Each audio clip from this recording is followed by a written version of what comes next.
YouTube channel. It's Angela with Flip and Flutter Creations here to bring you another crafting tutorial. Today, as I promised in my previous video, I'm going to show you how to convert an Epson Eco Tank 2720, which I got at Walmart for $199. I'm going to show you how to convert it to sublimation. So that's what we're going to do here. We have the Epson printer still in the box. I'm going to unbox it for you. I have my A-sub paper. This is just the 8.5 by 11 so that we can print once we have everything done. Just going to stick that over there. And then I've got two different Printer's Jack ink that I bought. The first one I bought not thinking. I just bought the cheapest, most purchased one. It's these Sublimation inks with a nozzle. We are actually not going to use that. I changed my mind and I decided to spend the $10 extra to get the Printer's Jack Sublimation ink that already has the top nozzles on it that match the Eco Tank ones, which you can see right here. This is going to save us a step, and then what I figured is that every time I order after that, I'll order the original ones I ordered with the nozzle top and just keep these bottles. Because the Eco Tank has its own way that you put in the ink with like these little certain types of nozzles that they have. And a lot of videos that I watched, they converted it by emptying out the Epson inks that came with this printer and then using the bottles that they got from Printer's Jack and putting them in the nozzle bottles. I'm not going to do that. I actually went ahead, like I said, I upgraded. I spent, I think it was $10 more, and I got these that are already Printer's Jack for the Eco Tank. They have the nozzle on there, all 4 colors, and then I already have a backup set. So there you go. So first thing we're going to do is we're going to go ahead and unbox our Epson. After we do that, we're not even going to plug it in. We're going to do the inks first before we plug in or do any setup at all. Do not, first rule, do not put the Epson inks that came in the box in your printer. Please don't do that. You'll be very sad. You'll have to end up cleaning it out, buying a cleaner kit, and making sure it's all empty before you can move on to putting the sublimation inks in. So we're going to take these out of the box and we're just going to put them to the side, and we are not going to use them. So let's go ahead and get this unboxed.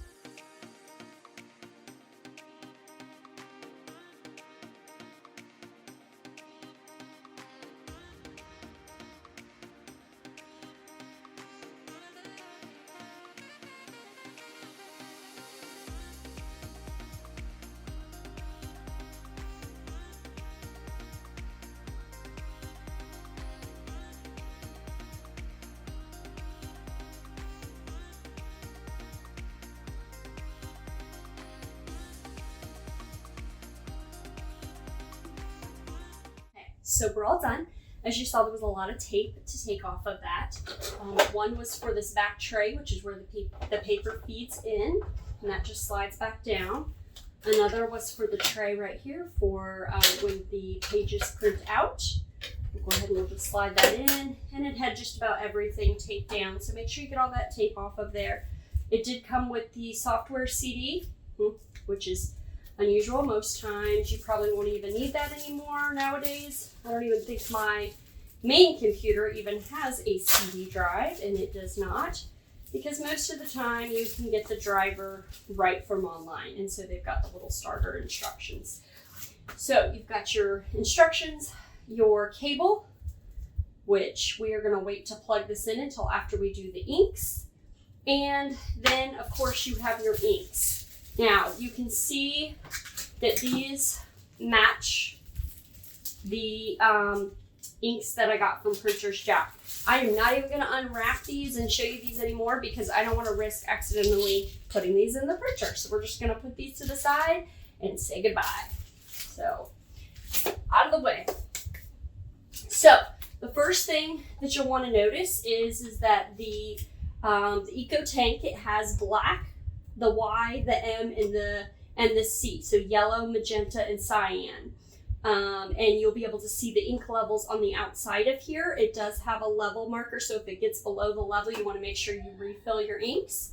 And it also has the black, yellow, and magenta and cyan labels on the inside so that you know which of these compartments the ink goes into. You don't want to accidentally put your C in your M or vice versa, because then your prints are not going to print out correctly.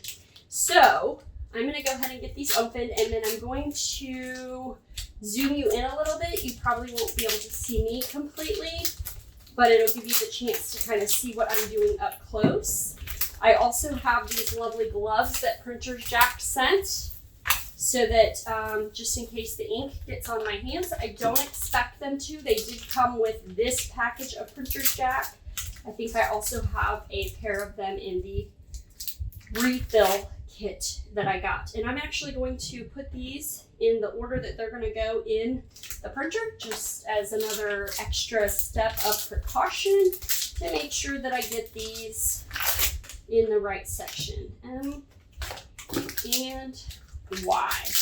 And this is actually very, very, very simple and fairly mess proof, since we don't have to transfer the bottles. I highly recommend just paying the extra $10, get this set. That way you don't have ink going down your drain. A lot of people pour that ink out from the Epson containers, and the first thing that my guy said when I said I was going to be pouring ink down the sink was, is that going to hurt our sink? And I was like, I don't actually know.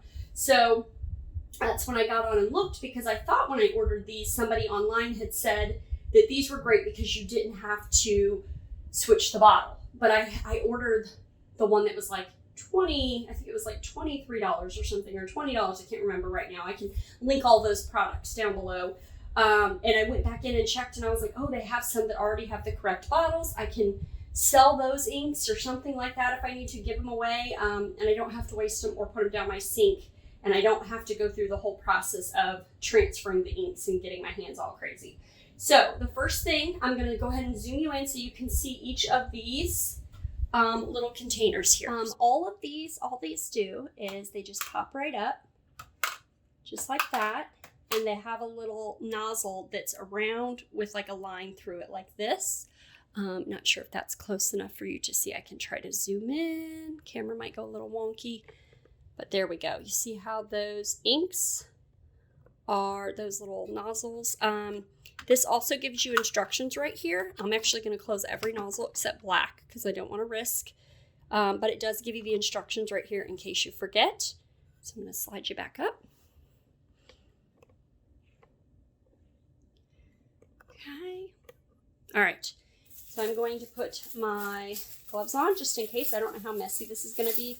Everything I have seen does not show this stuff to be very messy if they're already in the bottles. But just in case, we don't want inks all over our hands. So there we go.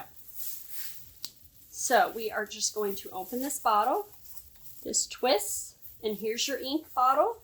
The nice thing is it is kind of made to be a little bit spill proof. So if you see that the nozzle is not even open, it's probably going to open wide once you click it into the spot. So yay. So I have black open and I have black. We're just triple checking that. And your nozzles are going to go with the lines on each side because they were up and down, and the center in the middle. So we're just going to pop this over and pop it right on. And it's filling up. I can actually hear it. Hopefully you can hear that as well as I can, but you can actually see it moving up as the ink is going on in. So we're going to go ahead and we're going to fill that up. And it will fill it, I think, about 2/3 full from what I have seen. Luckily, I didn't have to waste any by switching the containers. So hopefully, I mean, we might actually get, oh, it's actually going to fill all the way. So we're going to go ahead and stop it. I probably should have only gone to the fill line. Whoops. I didn't think this would fill it all the way up. Just kidding. Now you've learned from me what not to do. I probably overfilled that. It doesn't say if that's a max line. Oh, there is a little bit more there. Okay. Phew. Yay! All right. So we're going to go ahead and close that black. And we're just going to pop open the yellow. Why? Open it on up. And we're going to go through all of the rest of these steps. I'm going to go ahead and fast forward this for you.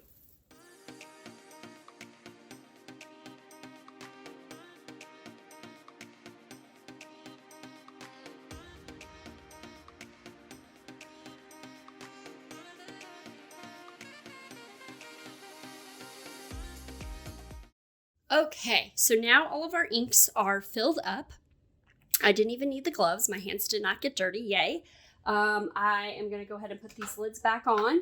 The glue got a little bit of some bubbles in there that I can see for sure.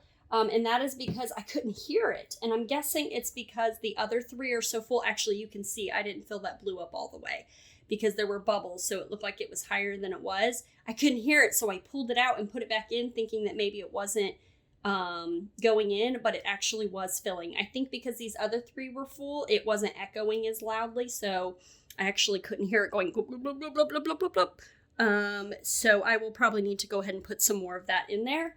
The nice thing about the yellow is that you can definitely see, and I guess sort of the red, you can see how much is left. So I actually have about 1/3 of this bottle left, and mine are full. Now it may settle and they may not be as full as I thought they were. So of course that's something you can check. And that's the nice thing about this being visible on the end here. I'm probably going to go ahead and add some more blue in because I need to use this to actually print something, as long as I can get all my settings set up pretty well. So I need my ink to go ahead and sit, because I have read that your inks, there we go, that your inks need to sit, I've read up to a day, just to make sure those air pockets are out. I don't have a day to wait. I do have an order, and I want to try and print it myself. I was purchasing all of my sublimation prints from a friend of mine, and realized that I just really needed my own, at least for the small items like mugs and these awesome, these are metal prints. So it'll print a picture on a metal picture frame, and then I put a stand on the back. And then I also have my mugs. I've already done quite a few mugs. And then some t-shirts, the smaller print will work. This only does 8.5 by 11. So I will either eventually upgrade, or I will learn how to combine two prints together. So our next step is going to be to plug the printer in and get all of our settings configured on the actual printer itself. So I'm actually going to stop this video. I'm going to make that as a second video for you, just so that it's, if you want to go in steps while you are putting your printer together, and just so this video isn't super long. And then I will do a third video that shows you how to set up the proper settings on your computer when you get that set up. So I'm going to go ahead and stop this video, and hopefully this one was helpful for you on how to get the inks put in. Remember, do not put the inks that come with the Epson into the Epson. You don't want to do that. Otherwise, again, you'll have to empty them out, and you'll have to clean out your tanks before you can put in your printer's jack, your Cosmos, any of the inks that you, whatever you decide that you're going to use. I am starting with printer's jack because it was on Amazon, and I'm impatient and I wanted this now. So I ordered what I knew I could access right there with my Amazon Prime, because I'm a big get it now person. So don't be scared, jump in. It is a little bit of an investment. It's a $200 printer if you can find one. I really wanted the larger size, but unfortunately they're sold out everywhere, even through Epson, through every company that I could find. I could not find one online to purchase that printed the larger sizes. So I figured I'd just start with this for all my small items, and I would upgrade eventually later. Maybe even keep the small one for the small prints. I'm not really sure. We'll figure it out as we go. But the big thing is don't be scared. When you're crafting, you just got to try things out. And then if you decide that you like it, go in, jump in if you're able to. You know, I already know that my sublimated items are working well.